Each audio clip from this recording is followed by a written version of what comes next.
Olá, muito bem-vindo! Este é o nosso segundo vídeo para falar sobre a revista da lição bíblica da CPAD. Obrigada por teu feedback, obrigada por tudo que vocês comentaram, nos falaram no privado a respeito do vídeo anterior. E agora estou aqui com Cláudia Gracindo para a gente fazer um comentário da lição 8, né? Olá, graça e paz para todos, é um prazer estar com vocês mais uma vez. Isso aí, o tema desta lição é A Lei e os Evangelhos revelam Jesus. O objetivo é mostrar que Jesus ele está presente tanto no Antigo quanto no Novo Testamento. Amém. Né? No Antigo Testamento nós temos, já logo de introdução aqui, a apresentação A Lei de Deus. Você vai ver em diversos versos mostrando que a lei de Moisés é a lei de Deus, é a chamada lei, e era um texto, uma escrita muito preciosa para os judeus, certo? Certo, o livro de Êxodo mostra bastante essas informações, né? Informações sobre como a lei de Deus, a lei de Moisés, o próprio Cristo vai falar sobre isso. A lei, meu querido esposo, a lei ela tinha 3 aspectos. Primeiro, o aspecto moral, civil e cerimonial, né? No aspecto moral, ela dizia como é que as pessoas deveriam se comportar, qual deveria ser a sua conduta. A moral ela está ligada a isso, está ligado a comportamento dentro de um grupo social.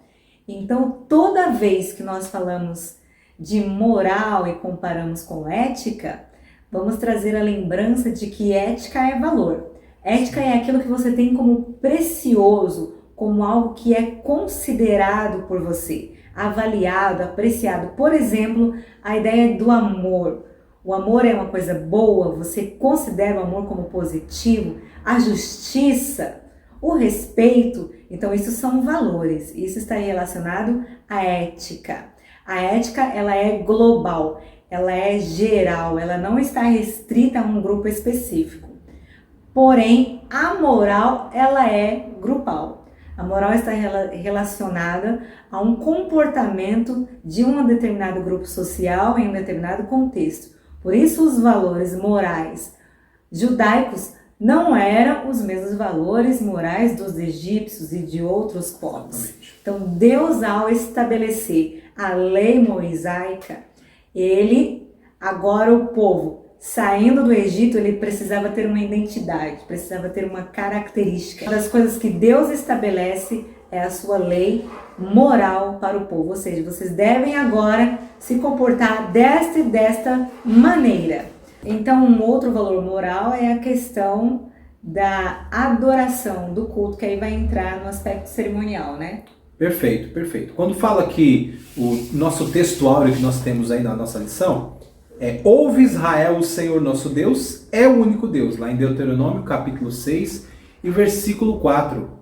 Então isso para o povo judeu, isso era algo muito importante, saber que o Senhor era o único Deus. E qual a preocupação de Deus informar isso para o povo? Que ele era o único Deus, para que quando eles entrassem na terra de Canaã, eles não se misturassem com aquele sincretismo religioso que existia. Eles adoravam tantos deuses, formas de culto terríveis, que para o povo de Deus não seria conveniente. Então Deus estava ali estabelecendo um concerto com o povo em que ele se colocava como um único Deus, contrariando, indo na contramão dos valores morais de outros povos. Israel tinha como uma identidade única, característica, um Deus único.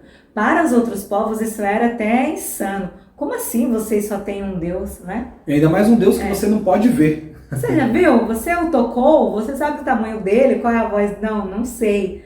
E aí eu vejo o desafio de Moisés ao se dirigir a Faraó e falar assim, mas como é que eu vou dizer quem é o Senhor? Ele vai dizer, o eu sou. Ele se denomina, o eu sou, né?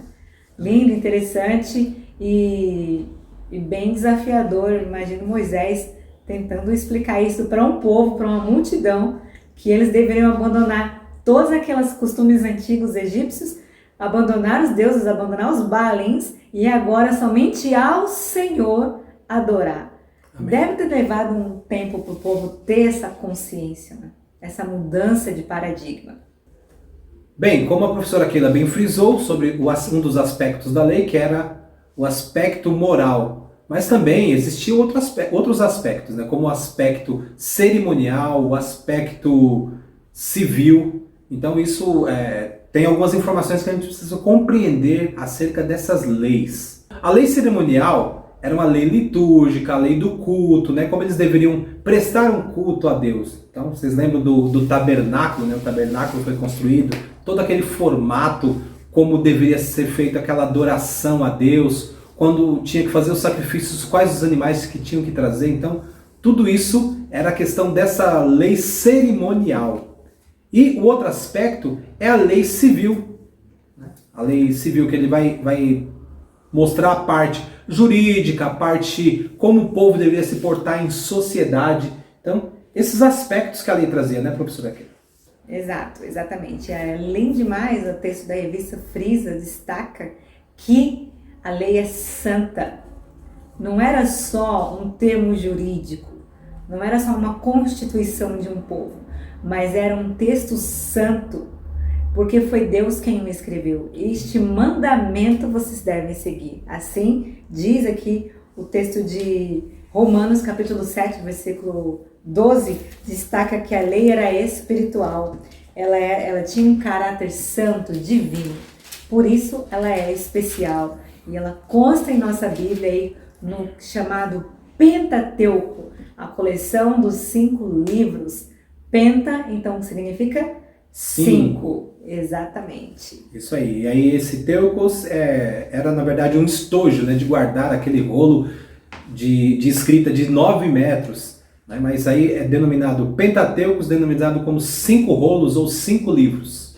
Também denominado como Lei de Deus, Lei de Moisés. Então, e para os judeus, ele tem essa característica. Esses 5 primeiros livros de Moisés, para os judeus é chamado de Torá, que traz o sentido de ensino, de instrução, de norma. Entendeu? Então um versículo aqui muito interessante, que é Romanos 10:4, diz: porque o fim da lei é Cristo, para a justiça de todo aquele que crê. Você pode explicar esse versículo? Sim, o fim da lei é Cristo.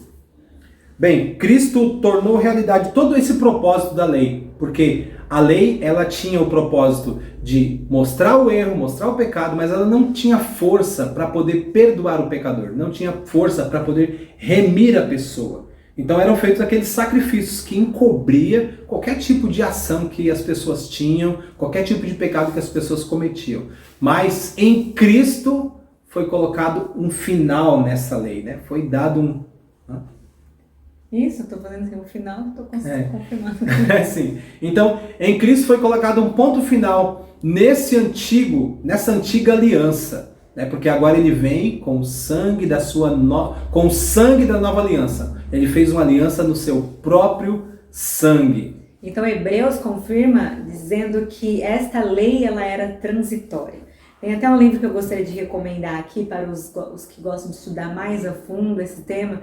Este livro é interessante porque ele separa aqui os períodos da dispensação. A dispensação da inocência, a dispensação da consciência, do governo civil, a dispensação patriarcal, também a dispensação da lei mosaica, a dispensação da graça e a dispensação do milênio. Então são 7 dispensações. Precisa entender que são períodos, não é isso? Isso, que Deus disponibiliza a sua forma de agir na história da nação, na história da humanidade, de modo geral. Na história da humanidade, porque nós verificamos que o momento da graça, porque Jesus, ele quando veio, nós temos o seguinte, Paulo informando a Tito o seguinte, capítulo 2, versículo 11, que a graça de Deus se é manifestada trazendo salvação a todos os homens. Então, a graça de Deus chegou. Quando ela chegou, então chegou aquele momento do período da dispensação da graça, onde todos têm a oportunidade de se chegarem a Cristo e Deus mostra o seu amor porque Ele amou o mundo de tal maneira que deu o seu Filho, deu a sua graça. E este período começa então com a morte, crucificação e ressurreição de Cristo. Começa então o período da graça. Por isso que o texto de Romanos fala, Cristo é o fim da lei. Isso. Este é um assunto um tanto que complexo, Mas você pode buscar aqui em literaturas boas um aprofundamento nesses aspectos. Aqui a revista continua dizendo assim: esta lei ela foi dada para revelar o pecado, para demonstrar que o povo precisava de graça, conforme Gálatas capítulo 3, versículo 19. E esta lei serviu de aio, serviu como um pedagogo, porque o povo ao sair do Egito sai com a cultura egípcia no seu coração. Exatamente. Eles trouxeram o Egito em seu coração. E agora eu precisava de alguém para ensinar, um recurso para ensinar. E a lei foi esse recurso, né? Sim, a lei foi esse recurso. Moisés recebe lá aquelas tábuas dos 10 mandamentos da mão de Deus, e Deus, contudo, Deus dá outras informações, outros mandamentos, outras leis para que o povo seguisse. São mais de 612 preceitos que eles deveriam seguir. É muita coisa, né? É muita coisa. Será que alguém conseguiu cumprir tudo isso? Ninguém cumpriu. Por isso que fala que o fim da lei é Cristo, porque ele cumpriu de forma perfeita. Só Jesus cumpriu. Só Jesus cumpriu de forma perfeita. E ele dá essa lição para nós. Nós vamos encontrar nos evangelhos, que nós vamos entrar daqui a pouco nesse assunto, mas nós vamos encontrar Jesus dizendo que toda a lei e os profetas, eles cumprem-se em 2 grandes mandamentos. Amarás o Senhor teu Deus de todo o teu coração, que é o que está em Deuteronômio 6, que é o nosso texto áureo, e também amarás o teu próximo como a ti mesmo. Então, toda a lei e os profetas dependem desses 2 mandamentos. E é por isso que havia tanta incoerência em relação aos fariseus, né? Porque eles eram muito apegados ao aspecto religioso, cerimonial da lei, porém eles não demonstravam amor às pessoas. E o que Exatamente. Não é diferente nos dias atuais, ainda que persistem pessoas com um comportamento extremamente rigoroso, demonstrando uma santidade excessiva, se colocando de forma superior em relação a outras pessoas. Contudo, é uma bênção que ela seja santa, é uma bênção que ela leia a Bíblia 30 vezes ao ano, é uma bênção que ela seja assim, cuidadosa para não pecar. Porém, ser uma pessoa que tem uma língua afiada, uma pessoa que não mede as palavras, uma pessoa de dura serviço, que não demonstra amor, então nada disso compensa. Exatamente, porque Jesus falava o seguinte, porque a questão dos fariseus é que eles não só eram guardiões da lei, mas eles também tinham suas tradições. E as tradições deles, eles colocavam como superior até as próprias palavras, até a própria escritura. Então isso era difícil e Jesus condenava isso. E tem uma situação interessante que a gente precisa destacar aqui, é que a lei não salva. Sim, né? A lei não salva. A lei mostrava o pecado, a lei apontava para Cristo, a lei serviu como pedagogo, como ensinador, como guia, como aio, né? Mas ela não tinha o poder. Na verdade, a lei mata. É por isso que o texto diz que a letra mata. A letra mata. A letra não é a teologia, viu? Abandona esse jargão ignorante em nome de Jesus. Chega disso, né? Já Chega deu. disso. Isso aí ficou lá na década de 90, no tempo da sua ignorância. O que mata é a lei. A lei mata, a lei não salva. A lei mata, exatamente. E a gente tem, segundo aos Coríntios, depois você verifica aí na sua Bíblia, capítulo 3, ele vai falar exatamente sobre isso. Paulo, nesse livro, ele faz a defesa do seu apostolado. E ele diz o seguinte, ele fala sobre a questão da lei do Espírito e a lei da letra, né? A letra que mata. E a gente tem um exemplo da letra que mata. Será que ela mata mesmo? Se você abre sua Bíblia em João capítulo 8, você vai ver uma mulher sendo pega no ato de adultério. E Jesus tinha voltado da oração, passou a noite toda orando, está escrevendo no chão, e aí alguém chega e fala para ele assim, essa mulher foi pega no seu ato de adultério. Trouxeram só a mulher, não trouxeram o homem. O homem não trouxe, porque a lei dizia que tinha que trazer os dois, mas cadê o homem? Então, eles falam o que para Jesus? A lei de Moisés nos diz que essa mulher deve ser apedrejada até a morte. E o senhor, o que o senhor diz? E aí vocês conhecem a história. Então, a letra que mata é esta, que manda apedrejar aquele que peca. Dependendo do pecado, tinha que morrer. Bem, agora, vamos ver, Romanos 6 e 14. Porque o pecado não terá domínio sobre vós, pois não estáis debaixo da lei, mas debaixo da graça. Exato. Então, agora que estamos na dispensação, no período da graça, nós não estamos mais debaixo do jugo dessa lei. Estamos debaixo da graça. Da no graça. período da graça. Significa que nós não pecamos? De maneira nenhuma. Aquele que diz que não comete pecado já está pecando. Porém, Faz de Deus mentiroso, né? Que João fala, quem diz que não comete pecado faz de Deus mentiroso. mas quem está em Cristo não vive pecando, não tem prazer no pecado. O pecado ocorre porque esta é a nossa natureza pecaminosa, quando agimos de forma assim, sem pensar, no ímpeto, muitas vezes fazendo coisas que não deveríamos fazer, mas não temos prazer nisso. Logo o Espírito Santo nos acusa a consciência, opa, Acende a luzinha. recue, volte atrás, arrependa-se, humilhe-se e continue seu processo de santificação. Então, quem está em Cristo não vive pecando. Pode pecar, mas não tem alegria no pecado. Este é o período da graça. Então, aqui nós encerramos a parte 1 desta lição de número 8. Na parte 2, o tema é os evangelhos, a mensagem de Cristo. Para a gente fechar esse tópico 1 aqui, gostaria de destacar que todos os aspectos cerimoniais, lá os itens do tabernáculo, em cada texto do Antigo Testamento, você vai ver a figura de Cristo apresentada de alguma maneira. Isso nós estudamos no assunto da tipologia, como que Jesus aparece em Gênesis, como Jesus é revelado em Êxodo, Levítico, Deuteronômio e todos os demais livros da Bíblia. Jesus, ele é representado de uma maneira, então é preciso que você leia e conheça isso, correto? Correto. Se a gente pegar pelo menos assim 2 aspectos do tabernáculo, que era aquele tabernáculo que ele era móvel, né? Eles montavam e desmontavam o tabernáculo de acordo com o que Deus falava. Eles só se moviam de um lugar para o outro quando Deus mandava. Então, 2 aspectos que a gente vai verificar é quando você entra no lugar santo, à sua direita você tem a mesa dos pães ázimos. E à sua esquerda você tem a menorá, ou o castiçal de 7 velas, que tem aquela luz que fica acesa constantemente. Então, Jesus vai dizer que ele é o pão da vida, mas também que ele é a luz do mundo. Viu? Como é tipologia? Tipificando a Cristo. O que é tipificar? O que é, vamos explicar essa palavra, é simbolizar. Então, toda vez que você ouvir a palavra tipologia, você vai pensar numa figura, num símbolo, certo? É isso aí.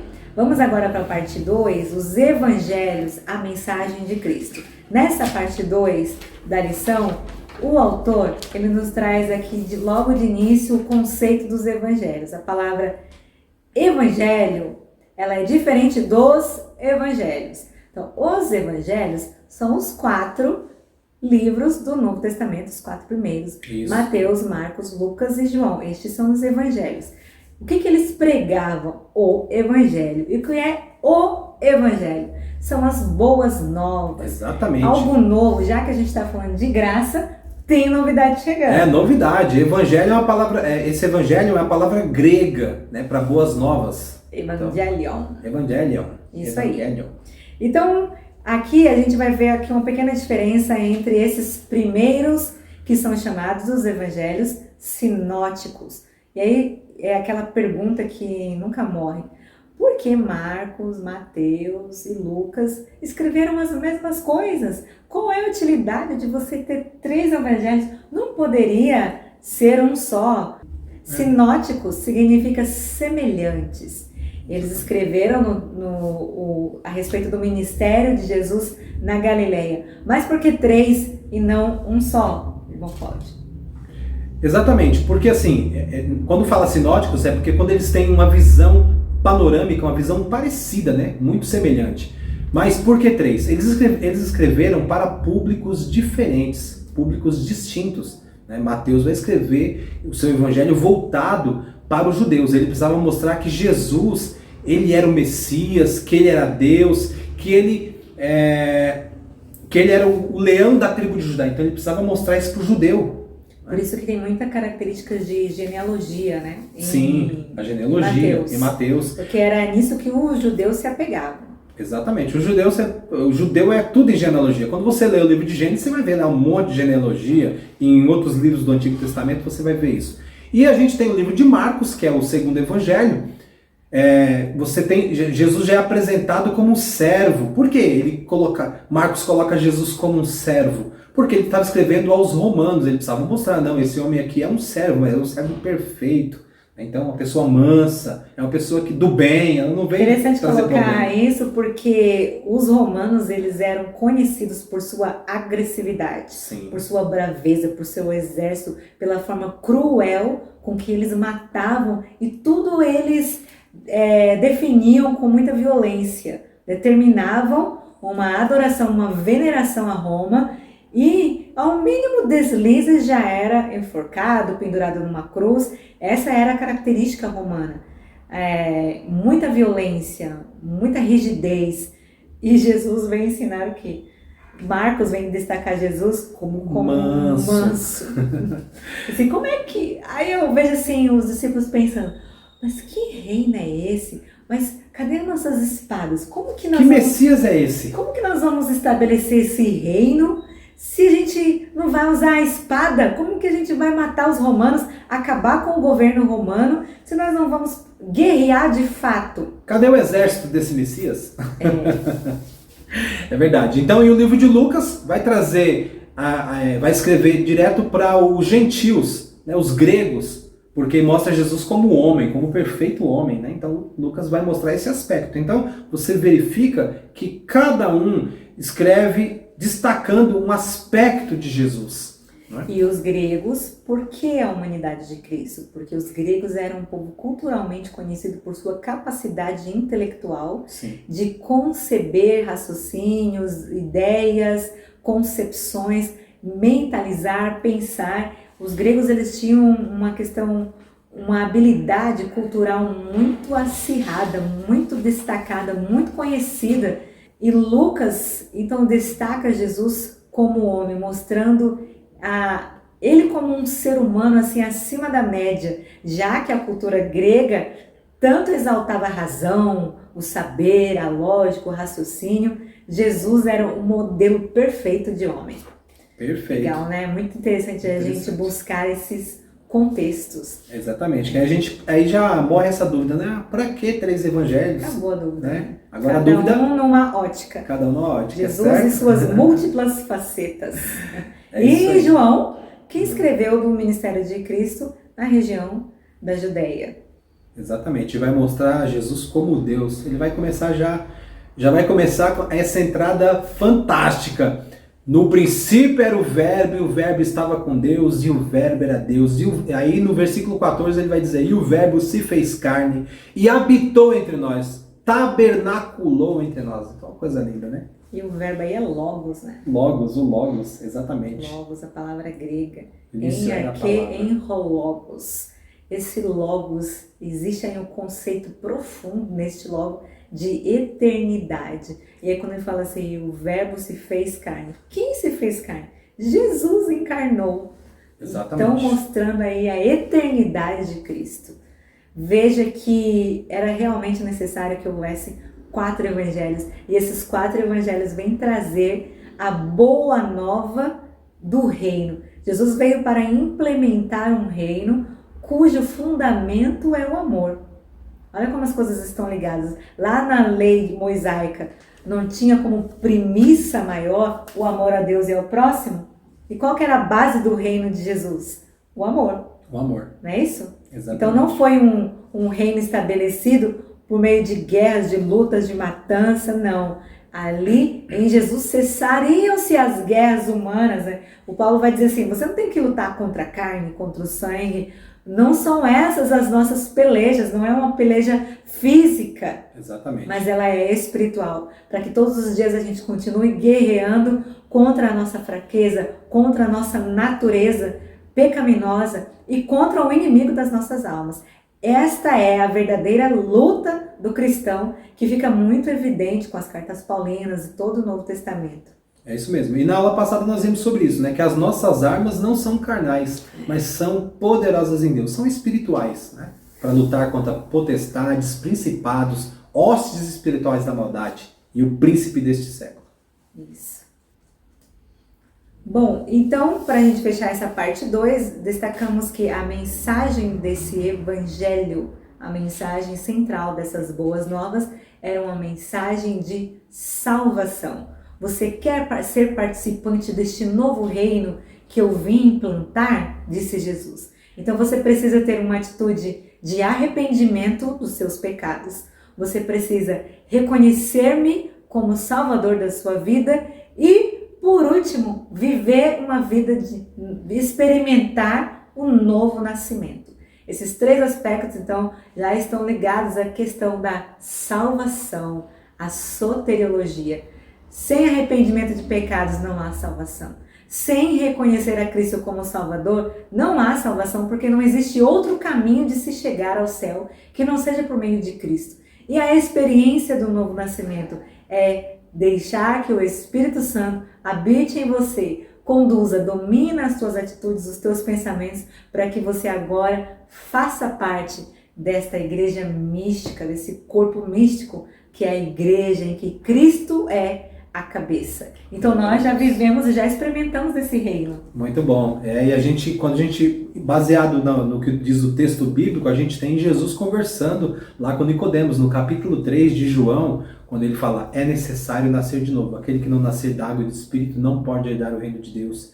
E aí ele vai falar nos versículos 15 e 16, para que todo aquele que nele crê não pereça, mas tenha vida eterna. Por quê? Porque Deus amou o mundo de uma tal maneira, de uma maneira ímpar, sem igual. Essa palavra aqui que ele coloca assim de uma tal maneira porque ele não tinha como descrever. Mas não achou nada equivalente. Não achou nada equivalente para poder dizer a forma como Deus amou, né? Não há como expressar. Não há como expressar. Aí ele fez o quê? Deu a graça que ele tinha, que era a graça dele, que é o próprio Cristo, para que nós pudéssemos obter então a salvação nele. E outro versículo que a gente pode usar, Efésios capítulo 2, versículo 8, que diz que pela graça nós somos salvos, pela graça sois salvos por meio da fé. E isso não vem de vós, é dom de Deus. Deus enviou o seu dom, enviou o seu presente, sua graça para nós. E Paulo, escrevendo a título no capítulo 2, ele diz o seguinte, a graça de Deus se há manifestada, trazendo salvação a todos os homens. Powerful. Poderoso. Poderoso esse nome é. Eita glória. Então, vamos encerrar o final aqui desta lição, diz, uma mensagem transformadora. Quem recebe a mensagem de salvação, quem agora faz parte deste reino, começa a viver uma transformação no seu caráter, uma mudança contínua, porque o processo de santificação, ele é contínuo. A partir do momento que você é inserido no corpo, ao receber Jesus, você é inserido no corpo. Que o Paulo vai chamar de batismo no corpo. Inserido no corpo, você agora passa por esse processo de regeneração, abrindo mão das velhas práticas, e o teu caráter, à medida que você se aproxima mais de Cristo, da palavra, da oração, do louvor, o teu caráter é transformado. Então, queridos, vocês percebam que a questão da santificação é algo que, assim, a pessoa é santa, mas existem algumas etapas que ela tem que passar, né? Ela é santa, foi regenerada, foi transformada, mas aí, como a Keila falou, é progressivo, né? Você não vai... eu sou santo, fiquei estacionado na minha santidade, não. Você sabia que até santo é aperfeiçoado, conforme está escrito lá no capítulo 4 de Efésios, lá no versículo 12... que ele fala que Deus deu, no capítulo 11 e 12, que Paulo fala que Deus deu uns para profetas, outros para apóstolos, outros para evangelistas, pastores e doutores, querendo o aperfeiçoamento dos santos. Então, santo pode ser aperfeiçoado. Então, não pense, eu cheguei, já sou totalmente santo, já estou pronto, não preciso de mais nada. Não, não tem jeito. Você está num processo de santificação sempre, eterno, enquanto você estiver no planeta Terra. É isso aí. A mensagem da cruz, ela transforma o ser humano, transforma a família, ela une a família em Cristo e ela traz, então, como consequência para a sociedade de modo geral, ela traz uma transformação.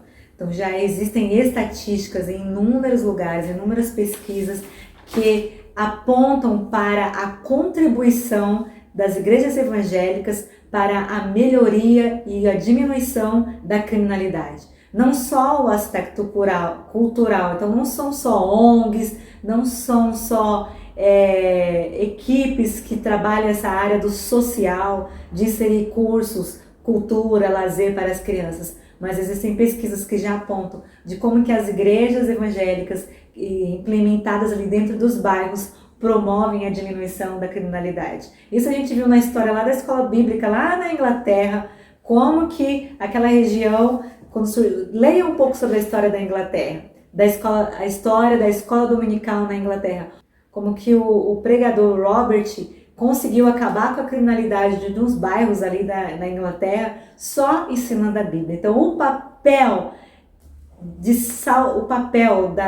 da pregação da palavra, do ensino da palavra, principalmente ensino, transforma a vida, transforma famílias e, consequentemente, transforma a sociedade. Então, com isso, a gente encerra aqui este tópico de número 3 e a conclusão da lição é: a função da lei era transitória, que era a função de...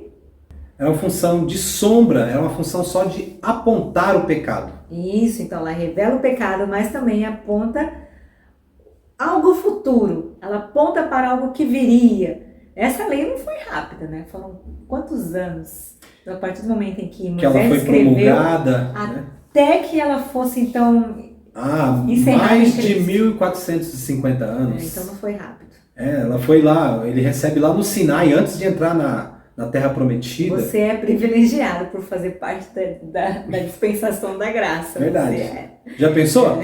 Você roubou, você vai ter que restituir a pessoa o que você roubou e pagar mais 1/5 daquilo que você roubou. Já pensou? Olha só quanta coisa que tinha nessas leis e cerimônias, né? Pois é, mas graças a Jesus, Ele nos libertou desta condenação da lei. E estas boas novas de salvação que nós queremos pregar, então já está disponível a todos. Qual que é o teu papel agora?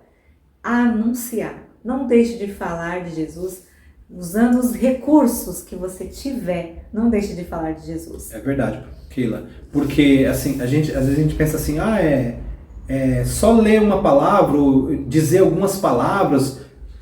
Pense que o papel do convencimento da pessoa é do Espírito Santo. E você é o instrumento.